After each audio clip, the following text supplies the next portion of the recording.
From youth age, it's my passion of the game, and I want to play at that time when I was a kid, and I grew up. I do love to coach, and I think I like to promote the sport, and I always have a good vision to see how can we grow better players, how can we have top level players.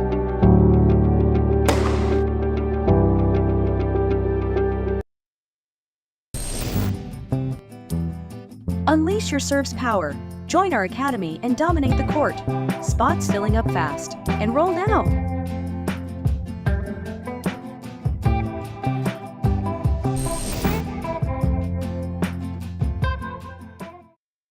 Welcome to the Silicon Valley Tennis Show. I will be right back.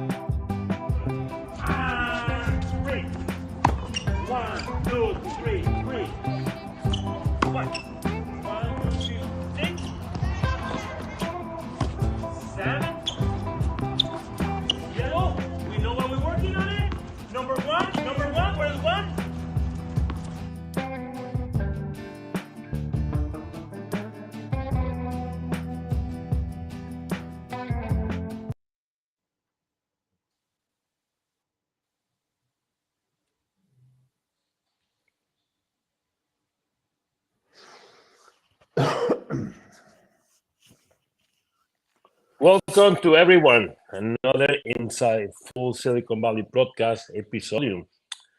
I am hosting today myself, Francisco Ruiz, and we have an amazing special guest join us, Jorge Quero. He is the founder of Falcon Track Club and wealth experience in athletic coaching and performance.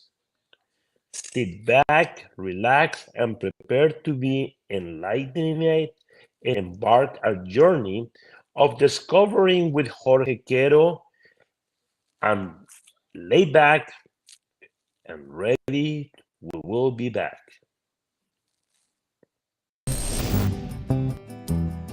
Unleash your serve's power. Join our academy and dominate the court. Spots filling up fast. Enroll now.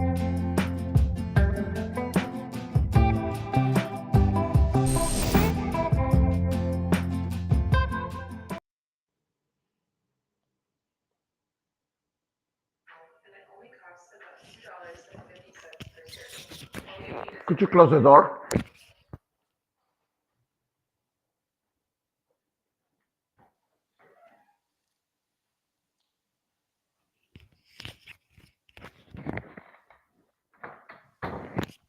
Good morning, Jorge.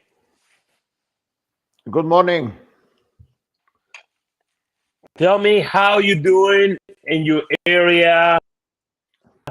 How this week are you preparing for the great athletes that you coach? Yes, it's gonna be a tough week with rain. The only difference with rain is that you need to use a little bit different outfit, raincoat, and be ready because we will run. Whatever the weather condition is, we will run.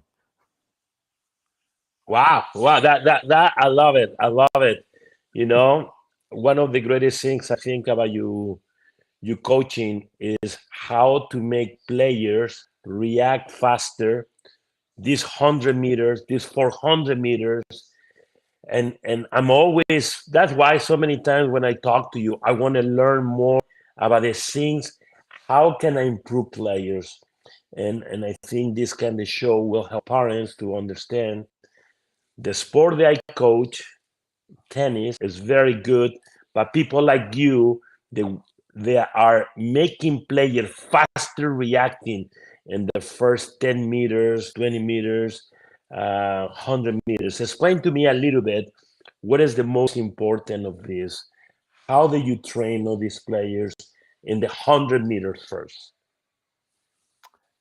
Uh, First of all, one of the philosophies of the club is that we are going to work really hard in the running technique.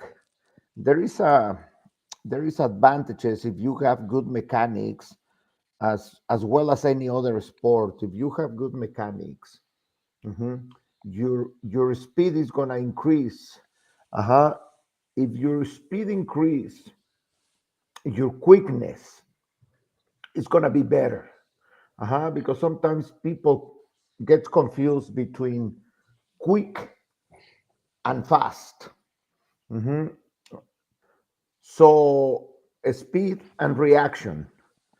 Uh-huh. In 100 meters, it's very important the way that you start, because as you know, when you start in a track and field competition, you start with the sound of the gun. The sound of the gun is a bang, BNNG. If you start in the G, everybody's gonna be ahead of you, so you are gonna lose the race. But if you start in the B, you are gonna be ahead with the fastest kids. So the reaction Wow. is one of the most important parts in the 100 meters, because if your reaction is more than 3/10 of a second, uh, when you are in a business that the hundreds of a second they are accountable. So your reaction to the gun is the most important part. So So that how being can I do said, this in tennis? Wait. How can I put this in tennis? You're a tennis player, and I love you say when you start with an A. How can you start? Because if not, you will be late. Give me more we help have in that. I don't know. Tell me. we have different games. For example, sometimes I put the kids uh-huh, to be in their knees uh-huh, and try to make a kind of a push-up. Uh-huh. And when they are close to the floor, they need to clap and back before they face Wow. the land face on the ground. Uh-huh. So, and one of the things that I have two pieces of wood that I clap. Uh-huh. The clap is Nice. similar than the bang. So, and I put the kids getting closer and closer and closer, but be able to make a push up and clap and react. The reaction is the most important part. The other I thing like that it. we play is we play with the hand. So I'm gonna clap, you're gonna have your hands in between, and I'm gonna try to hit you. I'm gonna try to hit you, and you need to release your hands. Uh-huh. And that teaches the reaction. Uh-huh. Because the kid that has the hands in the middle has the eyes closed. When I clap in the back, uh-huh, somebody's gonna try to catch you. So your reaction needs to be instantaneous with your eyes closed. I Uh-huh. remember that So game when I was a kid. I remember that game was a kid. Keep going. I love it. exactly. So all those kind of things help help a lot with the reaction. Uh-huh. The human being, uh-huh. Let's compare a horse or a cheetah against a human being. Uh-huh. Why a horse? Why a cheetah? Because those are the two animals that have the fastest reaction in the animal kingdom. Uh-huh. Those guys are under 1/10 of a second. Human beings, we are in between in 3/10 of a second. That's the normal reaction, the average reaction. Mhm. So lately in the Olympic Games, they had to adjust because there was a rule that when the gun goes off to the time that the athlete moved the foot from the starting blocks, used to be like a 3.5 tenths of a second. But they train the kids. Now the kids are reacting on their 3 tenths of a second. So some guys that are reacting in 2.2, 2.1 tenths of a second. So it's crazy. It's Nice. 21 hundredths of a second. It's unbelievable. And you have to understand that 2 tenths of a second is the time that you use to blink your eyes. That's the reason that in all times they said, took a blink of your eyes. Yes, it's 2 tenths of a second. That's the time that you use to blink your eyes. That means that you can blink your eyes 5 times in 1 second. Wow.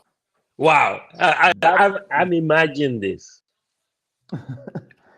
So, and for us that we are in the track and field, in the speed business, for us, and that's one of the things that I teach my kids.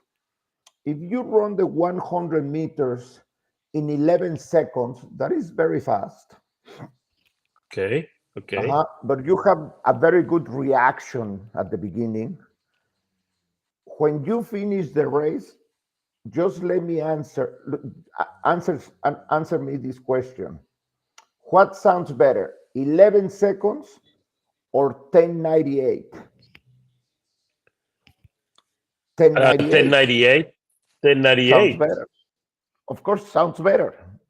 Because in that moment, and I told that to one of my fastest kids, that he used to run the 100 meters in 10.7. When he ran on the 11 seconds, I told him, welcome to the 10 seconds club. That is a different club. I love it. So the day that he ran 10.9, he came and told me, Coach, we are in the same club. And I said, no. You are in the 10.9 club. I'm in the 10.4 club. That is a different perspective. And it's only 5 tenths of a second. But it's 2 different clubs. So unbelievable. When you are talking about the speed, there is different perspectives. For example, let's talk about sprinters with stronger sprinters that they run 400 meters. 400 meters is 1 lap at full speed to a track stadium. For example, the average very good time in high schools in the nation, you're talking about that they are 47.5 seconds. That's the time. And you go to college, and those same guys, thank you, that's to make a lap around that. The college kids, they run the same distance at 45 seconds. That is 2 seconds faster. And then you go to the Olympians, and they run the same distance at 44, 43. So people says, oh, come on, 1 second. Oh yeah, 1 second. In track language, 1 second could be like a 10 steps. That's speed. Wow. And I'm talking about that in 1 second you make 10 steps. And every stride that you make is equal 7 feet. Wow. So if you make the math, you can tell, oh, come on, the other guy only run half second faster than me. Yeah, but if you multiply that, the guy was like 20 feet ahead of you.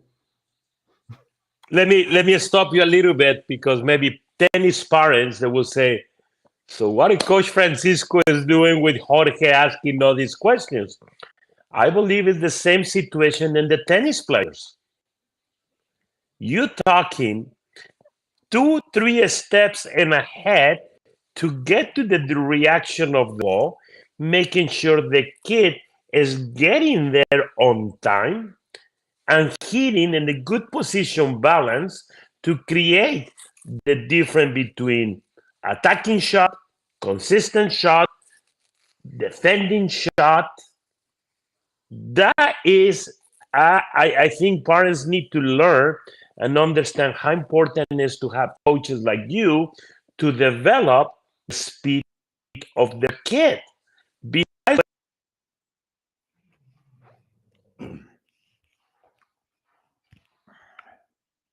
to learn to more than this. That is impressive. I really think it's impressive to do something like that. You know, Yeah, I can tell it's you something important that to learn a lot. I like it. Keep going, keep going. I'm excited about this. I'm gonna tell you something regarding the same point that you just mentioned. Is, for example, in tennis that I love tennis and I used to play. The difference is if you arrive on time, as you well said, you attack the ball. If you arrive late, you defend yourself, and the shot that you're gonna pass is gonna be weak instead to be aggressive, good hit. Uh-huh. For example, in soccer, if somebody make a pass to you, uh-huh, and you arrive late to the ball, you are not gonna score a goal. There is no way. In football, if somebody make a pass and you are not there, could be an interception. You're gonna lose the game. So speed in any sport is key because when you play uh, group sports, you depend of your speed because somebody's trying to give you a pass. And if you are not there, the other team is going to take the ball or is going to take control of the game. In tennis, it's a good shot or a weak shot. In track, to be the first or Chippy, to I be the cannot last. hear anything. Okay, sorry. Now you can hear me now? You can hear me now? I can hear you very well, Francisco.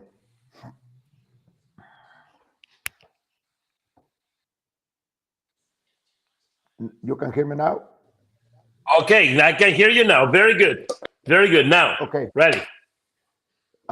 So my point is that in most of the cases, let's talk about college recruiting. Coaches, I'm gonna pay attention to the speed. Different factors, but one of the things is if the kid moves fast, if the kid is aggressive. If you're aggressive, you are quick. If you're quick, there is a big chance that you are fast. So the mechanics, the biomechanics, if you have good biomechanics, there is a big possibility that you're a good athlete. And if you're a good athlete, the chances that you are fast are big as well. So it's kind of everything is linked. So if your reaction is good, it's because you are paying attention, you are concentrated. In tennis, concentration, it's the most important part. In order to be quick, you need to be alert. You need to run fast. You need to be ready on time to serve the ball back. I don't know if I've explained myself. Yeah. I So like it. I like that's it. I think I go back. that's what we teach. There is techniques to for reaction. There is techniques to start running fast. For example, there are kids that think that if they make big steps at the beginning, they are going to be fast. Reaction means quick feet. That I remember that from you, Francisco. Quick feet. If you have quick feet at the beginning, little by little, you make your strides longer, you are going to arrive on time. But if you make long strides, you're going to be slow at the beginning. So you need to be quick and then fast. Don't try to be fast and then quick. No, doesn't work like that. Quickness, speed. Very good. Very good. I think parents, and go back again, coaches, tennis coaches, so many things that should hire people like you to develop their quickness of their players, because I do remember hands, arm has something to do with the running. And I see many tennis players, they don't know how to move their hands. They don't know how to have the quick explosion with the racket in front to make the rotation. Like you say, the just the wood. That I love it. I'm gonna use it today in my training with the players. How do you think people can contact you to see people like you, to come to see you, be a consultant for them, and making it stronger in something that I need, which is reaction? Where are you located again? We're in Pleasanton, California. That is in the intersection between 580 and 680. Perfect. Okay, parents, I think this is something very good. Like always, I say, drive 30 minutes, 40 minutes to see a great coach. It's not that far. I do remember people come from all over the world to now to Silicon Valley, where we are located. And I used to take my kids to Santa Cruz. But this is not only for tennis players, I think for soccer players, for any kind of player they're looking for a quick steps, that's what we need. You should be contact Jorge. Jorge, let me ask you a couple more questions about what do we need to teach the parents in this? How parents can get involved in making the kid react faster? Because this, I like that way, reaction. How can you involve parents to understand what is the reaction for a children, for a high school kid, even for a pro level player? How can you integrate that to parents? There is a game that helps a lot too. That is goes to the academic side. To make mental mathematical operations quick, easy ones. Like how much is 5 times 7 times 100? How much is 2 times 14, 2 20, times 28? And do it mental. Work the mind. The mind needs to be quick. The kids need to be alert. Use claps for reaction. Put it like a towel, hanging a towel. And when I clap once, you grab the towel. When I clap twice, you grab the towel, you do push-ups. And I'm not talking about 100 push-ups. I'm not talking about 100 push-ups. I'm talking about two, 1 push-ups. The kids need to start training their minds to have a better reaction. In what age? In what age can you start that? In what age? I think at the youngest guys that we have, they are 6 years old. Very good. And we teach that, and most of the time we made that to create a fun environment for the kids to come and have fun. Because one of the things that we cannot forget, Francisco, is one of the things that I keep telling my athletes. This is Olympic Games. Games. When you go to practice, it's a game. Don't forget that to do a sport is a game, it's for fun. Olympic Games. Don't forget never that, because this is for fun. This is a game. This is great. I think this is another situation, psychological thing. Games. I think Yeah. players in any sport, they get tight.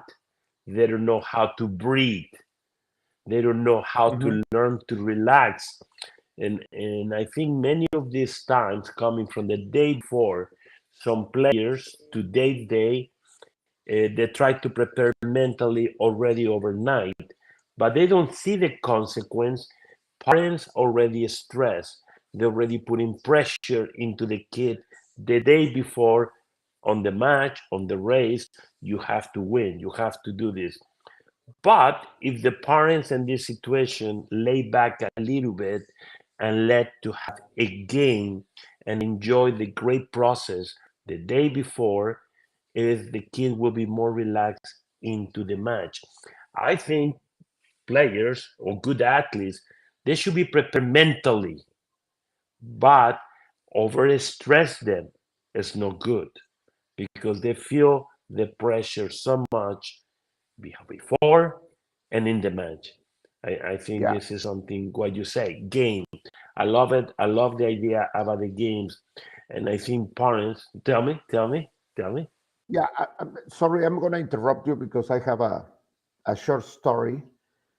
Years ago, a mom uh, arrived with her son, and basically the mom was dragging the kid to practice.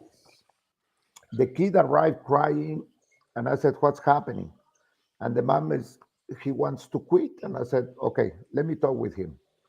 So I talked with the kid and says, "I don't want to be here. I'm not having fun." And I said, "Okay, let's do two things. Thing number one is, in order for you to calm down, you are going to run one lap around the stadium. After that, we're going to talk. You need to settle down."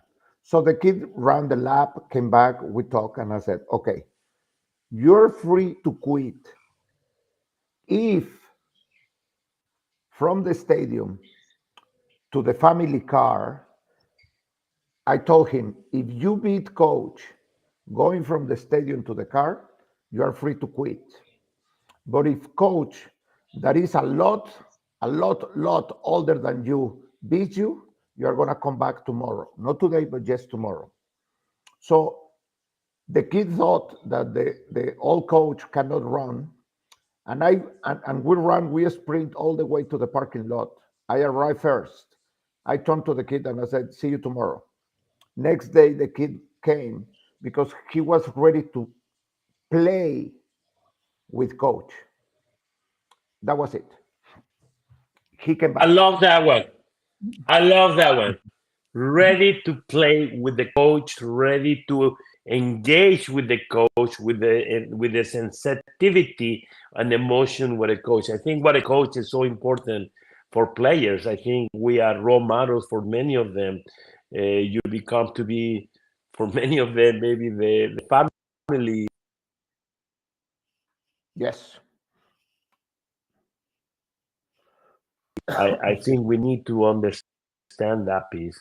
Wow. Yes. You know, this Yes. is, There are, I love that story. I'm going to use that story with my players, making sure I'm able to do it. I would say I might ace you, I might run. I cannot run that much anymore. My body is giving up a lot, but little by little bit, that is stronger. What did you do in the difference between 100 meters and 400 meters? What is the difference? uh, is the Mental. as I call as I call and I tell the kids, is the upper box. If your head, if your brain, if your mind is in a good place, the difference to short race and a long race is similar than a short tennis game or a long tennis game. Mhm. So it's concentration. Keep your mind on the game. If you keep the mind on the game, the chances to win are way bigger than if you start quitting mentally. If you quit mentally, that's it. That's it. You are not gonna win. Mhm. For example, I keep telling my athletes the sport that where you need the best physical condition. I think number one is boxing, but I think number two is tennis. And tennis is for one reason. You know at what time you're gonna start, but you do not know at what time you're gonna finish. Yes, yes. Right now, when you say the mental things, I have something new. Uh, the way I express them, you now with people, fighting with one more extra player, and then many times the players say, "What do you mean with three people?" So first, you're fighting with yourself. That's number one. Second one, you're fighting with your. That's number two. And the third one, you fighting, you are losing, and the pressure mentally goes into your brain, and you have to change it. You cannot fight with yourself. You can fight with your opponent. You have to be mentally prepared to get into the next point. Let's get it over and play the next point. And the mental thing, I say mental in the sport. Tell me more about mental. I really care always. How can we help players to be mental? How can we teach them or maybe give them tools to be mental better? How can you do these things? For example, there's times that we train that I I make some, maybe one, maybe twice a week. Most of the time it's only once. I made a very, very, very intense and hard practice. And I made that on purpose for the kids start making mistakes. Mhm. When the kids are tired, they means the track athletes are very tired, they start making mistakes in the running technique, in the number of strides that they need to make in some parts of the track. Uh-huh. And they have to repeat that over and over and over. No in order to punish them, no, in order that they learn that when they are tired, they are gonna make mistakes. Not only them, everybody, any human being, when they are tired, we make mistakes. We make a lot of Yes. mistakes. Even in the school, if you don't have a good sleep, maybe you are gonna fail the next day in the test. Uh-huh. So in the game is the same. You need to rest. You need to be concentrate. And if you make mistake, the best stop, and you know this better than me, Francisco, is short memory. You are gonna make a mistake. Turn the page. Turn the page. Nothing happened. You cannot fix the past. Fix the future. Yes. Yes. I think now in my coaching, 80% of the times, 80, you will play bad in the sport. You will play bad 80% of the times. Maybe some percentage you will play good, but the majority of times we need to understand in the game, you have to know what your opponent is doing. You have to figure out how can you start attacking the ball, figure out if you are quick enough, figure out how can you make a difference to your opponent. People don't understand the 80% of the times in tennis you will play bad. Maybe 1% if you play very good, and the other 19% it has to do about the weather, about how the other guy is hitting the ball back to you, if it's adding more spin, the strategy. Talking about strategy, do you guys use a strategy in your sport? Oh yes, yes. All right, It's tell me. of course, we use, for example, there is no human being in the world, including Usain Bolt, the fastest guy in the earth. Nobody can run the 100 meters at full speed. No, no, Okay. no. There is a strategy in the race. There is three phases. The first phase is the reaction, the first 10 steps. Then the second phase is the first 60 meters. And the third phase is the last 40 meters. There is a technique. If kids miss that, they're gonna finish last place because they're gonna Okay. be terrible tired. You have to understand that in 100 meters, the sprinters drain their bodies in 11 seconds.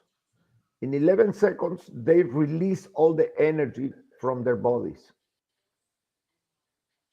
So everybody says, "Oh, come on, 100 meters." No, it's the 100 meters of your life. Uh-huh. So Wow. after 10 seconds, you are going to be so tired that you cannot move. Very good. You motivated me for my lessons today.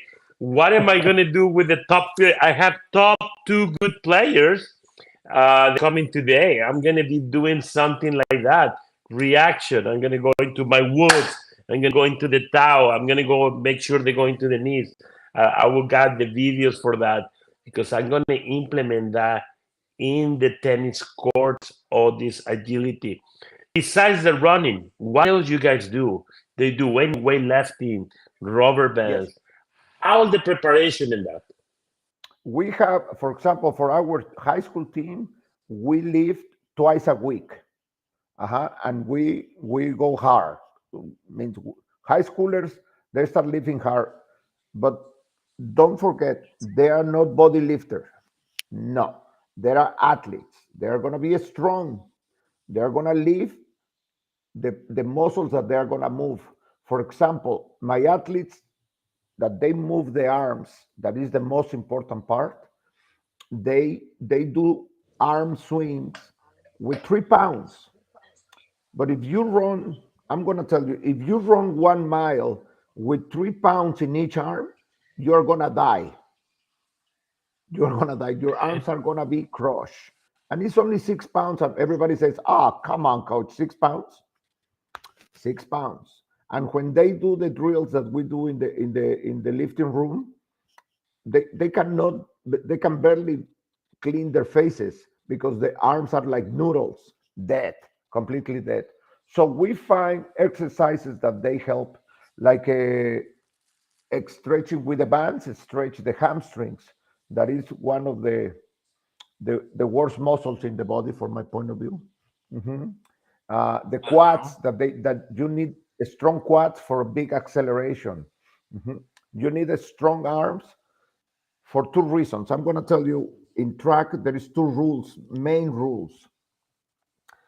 Your arms never ever are going to be as strong as your legs. That's rule number one. Rule number two is your legs never ever gonna be as fast as your arms. Wow. Period. The fastest part of your body is your arms because you have control of your arms. Your That legs, means you that means what? that means you have to move your arms faster than your legs all the time. It's gonna happen. It's normal. The point is to your legs need to catch up with your arms. That's how we train because to move the arms fast, anybody can do it. To catch up, because if not, the kids is when they fell down because they're moving the arms, but not the legs. Mhm. That's Okay. when the reason says, "Oh, I trip, coach." No, your legs quit on you. It's very simple. Nice, Mhm. nice. I like it. I like it. What kind of jumping exercise you guys do? They do any jumping, plyometrics, biomechanics movements? What do you guys do? We do a lot of jumping rope. Uh-huh. Okay. We jump. We jump out of the. We jump out of the ankle. Uh-huh. We don't bet when the kids practice jumping. they don't bend the knees. If you have strong ankles, you are fast. If you have weak ankles, you are slow. Final. So jumping, but no bending the knees. Jumping with the power of your ankles. Jumping, Okay. jumping, jumping. Uh-huh. Jumping in a squat position. Jumping sideways with Okay. but no shuffle. Jumping, both feet same time, forward, backwards, sideways. Uh-huh. But without bending the knees. Straight legs, straight legs, straight legs, straight legs, and using the power of the arms.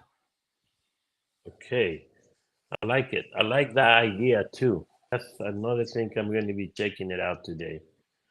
For That example, that there's I have a large team, uh-huh, and we jump rope, we jump rope without the jumping rope, so they jump in place, and uh-huh. they made the same drill as the boxers. They jump 3 minutes non-stop. They rest Wow. 1 minute, and then jump again 4 times, sets of four. Sets of When that, four. So yeah, good. 4 times, 3 minutes times 1 minute rest. Uh-huh. Uh-huh. I When like it. that I like finish, the idea. when the kids finish, they are dripping sweat. That's a tough exercise, but that creates strong ankles, good physical condition, and they learn to breathe. Because there's another thing that makes me crazy. People does not know how to breathe correctly. Okay. Yes, like a So, tennis player. Explain yeah, to me more about that one. Tell me more about the breathing. the thing is, if you breathe only through your nose, you have a limit because this is volume. Goes to your nose, it's a volume. You have a limit. But if you expand your chest, for example, there are kids that breathe here like a panting. When you breathe in your diaphragm, you expand your lungs because your diaphragm expands your lungs. So when you run or you make a big exercise, use nose and mouth to breathe and have the most volume of oxygen possible in your lungs. Nice. Nice. I like it. It's a good idea to learn all these techniques for coaches to understand. So many times I see tennis players, they are already 20 minutes hitting the ball. They are not in a sweat and they are not Yeah. tired. Mhm. And that's because they don't know how to breathe. They don't know how Cor- to expand the lungs. They don't know how Exactly. to do. That is a very good lesson to learn, you know? Yeah. Francisco, years ago, a person that I know, he's a trumpet. She plays a trumpet. And when you play a trombone, a oboe, a trumpet, a flute, you really need to breathe because you blow long time. So he came and gave us a breathing techniques to increase your lung capacity. Mhm. So if you know Okay. somebody, if you know a musician in your area, go and Uh-huh. do it. They're gonna help you a lot. You know about boxing. You used to do box, I remember when you used and things like that. How do you implement boxing, like you say, because that exercise of 3 minutes, 4 times, what else do you implement in boxing short steps into performance athletes in your expertise field? How do you do it? Yeah, one of the things that I keep teaching is to have rhythm, like a dancing. like a bit light on your feet. If you see a boxer, if you imagine a boxer, they have a lot of rhythm. They move easy. They move their arms easy. They know what to do. They swing. They go. Because they have rhythm. They have good coordination. So I teach them a lot of rhythm. Rhythm. You cannot have a tennis player that is too Steve. mechanic. Needs to be flow. Needs to be easy. Needs to have a good rhythm. If athletes don't have a good rhythm, they are not gonna jump to the other level. It's correct. It's correct. I think in the sport, in tennis, people could become to be mechanical, but they have to have rhythm in the serve. They have to have rhythm in the new grand strokes of the forehand and backhand today. They could be mechanical. They could just put it back and put it back and put it back, but the limitation is one area. They have to get bigger movement and striking zones, and everything goes with a new rhythm. Today, tennis players, they're moving so quick, that's unbelievable, and they're reacting so fast. Yep. Jorge, in this summer, or when is you preseason? What do you do preseason? When is you high limitation where the players have to be good? And tennis players normally is the whole year round. Then your Yes. sport goes the whole year round, or you take breaks. How do you guys work? We have a break in August. That is Uh when huh. nobody competes. Uh-huh. After that, we start with the cross country season. Uh-huh. Okay. When the cross country season is running in a parallel manner, we start preparing with technique the track athletes that they start basically in December, Okay. and they finish at the end of May, and the younger ones that I call them the little dudes, finish until the end of July. Okay. So So, and how many do you have players in the summer? Do you have 20 players, 10 players, 10 trackers? How do you do your summer program? How do you prepare them before summer or after summer? Do you do camps? What do you do? for example, in summer, I do technique. I basically don't do conditioning. Uh-huh. Okay. Because if you don't prepare them to have the perfect peak at the end of the season when it's championships, uh-huh, then they can arrive to the end of the season burn out. Uh-huh, they're ready to quit. And the point is to prepare the kids that when they arrive to championships, they are hungry to win. They are ready to win. They have good physical condition. The technique is in place. They are hungry. They are gonna win. They are gonna have very good championships. Mhm. That is good because I think players in any sport they have to have a little break to improve, to get better. Oh You yeah. know, that is important. You mentioned something else, mechanics. Eh, and people don't understand. You don't have to run for the whole hour. You train how long? You train 2 hours. What is your normal training? Two 2 hours. hours daily. Yeah. Okay, 2 hours. What is how many times in 100 meters? And I say 100 because it's very similar of tennis. Okay, how many times did you really run in 2 hours the fullest sprint? Maybe four. Maybe four. So Maybe how it goes the other 40 minutes or 45 minutes. stretching, stretch. For example, our practices they do laps to warm up, 1, 2 laps to warm up, and then we do like a 30 minutes of a dynamic stretching. Mhm. Okay. Dynamic stretching. You need to understand that when you run the 100 meters, the the stress in the body it's very high. If your muscles are not ready, they're gonna rip, they're gonna be injured, they're gonna have cramps, they're gonna pull a muscle. Different things can happen. So after that, we start doing the sprints, and sometimes we run at 80%, 75%, and we start increasing towards the end of the practice. And then they run maybe during practice at 90%, 95%, never 100%, never a full effort during practice.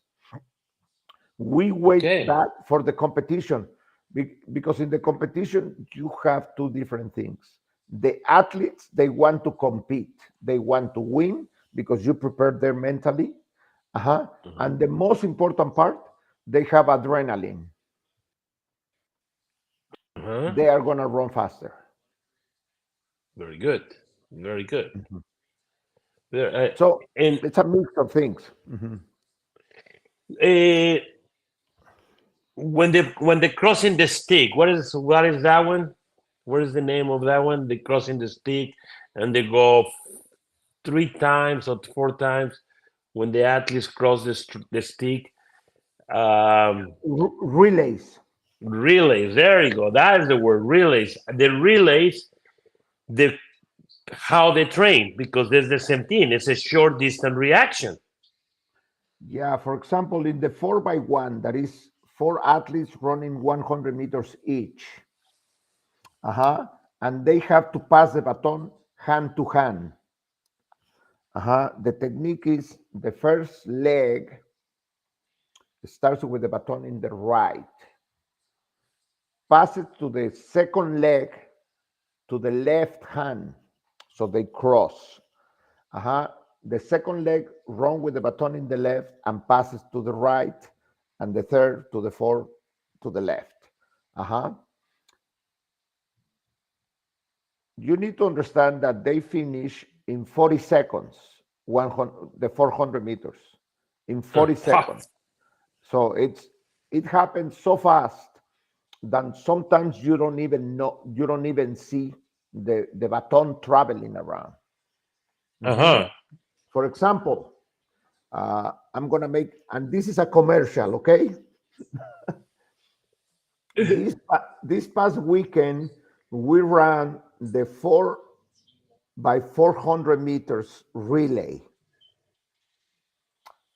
The kids ran a mile, that is 1,600 meters. That is 1 mile. They ran that in 3 minutes with 24 seconds. Okay? We wake up yesterday being the fastest relay team in the state of California. Congratulations. That is very good. Very good. But that you need to train them to do that, because when they finish, they were exhausted. When they realized what they did, they were jumping. So from exhausted to crazy, because they have so much adrenaline because they won. So they had more inside of them. Yes. Because they were very well prepared for that race, for that moment. So I use this as a commercial, but the thing is you prepare for that to happen. And doesn't happen from today to tomorrow. Those guys have been running with me for 4 years. Wow. So that is unbelievable. Unbelievable. It's not magic. In tennis, in soccer, there is no magic. It's how many times you repeat the same. No, this is, I agree. This is, even what you say, to run and make yourself, you became to break the record.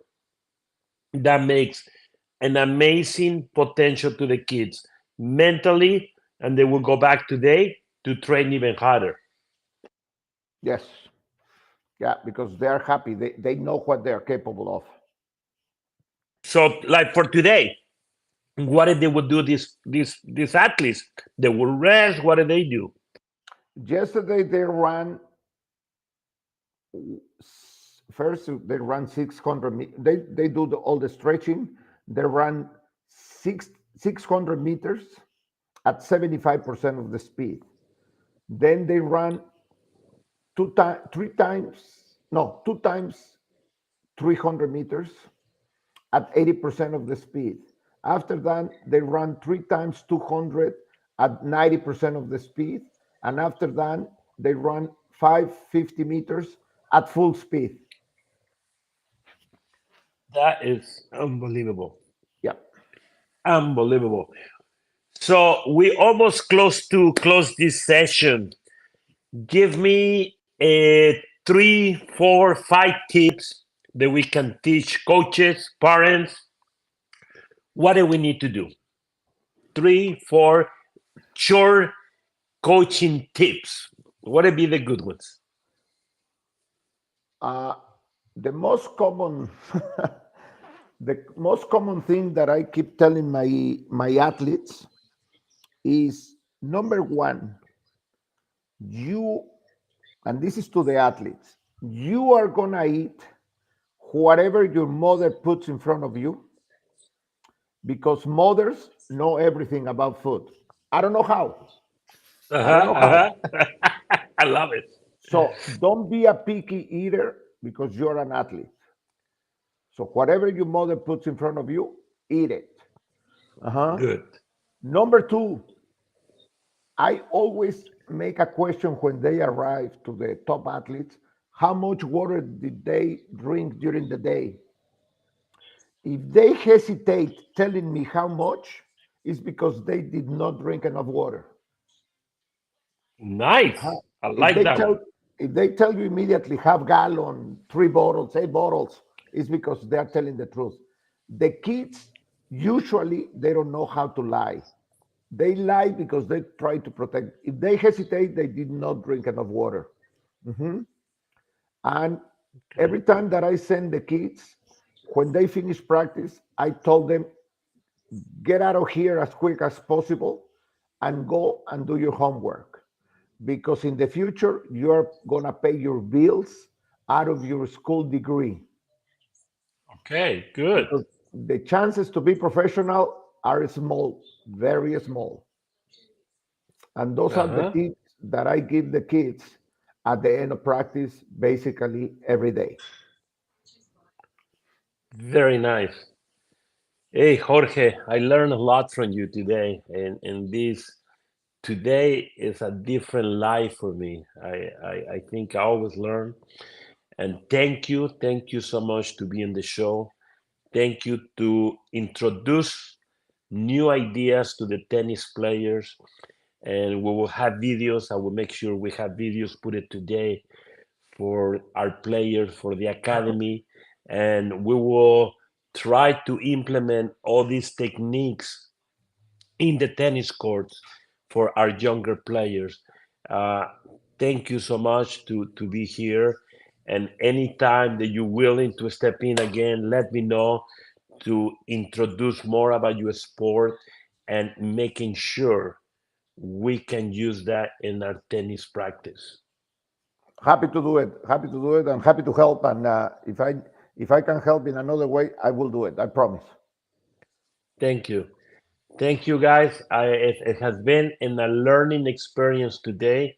That was wonderful. Silicon Valley is, I think, creative, something new ideas today. We will implement it, like I say. And coaches, don't forget to reach us to our new restream area broadcast how to make our tennis players better and implement new ideas. I We always have to learn, and I think I'm one of these coaches. I've been coaching 36 years, and I always learning new techniques, new tools to make our top national ranking players get better. And the most important, enjoy the game because it's only one game. For me, is the tennis game. For Jorge, I think it's your sport.